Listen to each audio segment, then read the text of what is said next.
هر کسی که در ساعت اول رسول اکرم گفت به مسجد می آید همچنان است که یک شتر در راه خدا قربانی کرده است. اگر در ساعت دویم بیاید همچنان است که یک گاو در راه خدا قربانی کرده است. در ساعت سیم بیاید همچنان است که یک گوسفند در راه خدا قربانی کرده است. در ساعت 4 بیاید، 4م ساعت شده، همچنان است که در راه خدا یک مرغ قربانی کرده است. اگر در ساعت 5مش دیر بیاید همچنان است که یک تخم مرغ در راه خدا قربانی کرده است.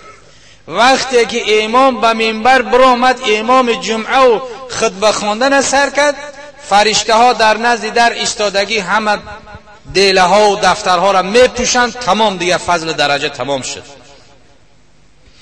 در روز جمعه در دروازه های همون کوچه و دروازه های مسجد فرشته ها حاضر هستند. هر یک کسی که به نماز جمعه می آید نام او را ثبت میکنند که فلانی ابن فلانی، فلانی بچه فلانی به نماز جمعه آمد.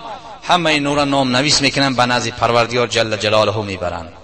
اشک میریزونند که خدایا این بنده های تو در یک مکان اجتماع کردند، تو را یاد کردند، سخن تو را زدند، سخن حبیب تو را گفتند، خدایا اونها را مغفرت بکن. خداوند جل جلاله به لطف کرم خودش گناه همه انسان هایی که نماز جمعه را میخوانند و میآیند مغفرت میکند.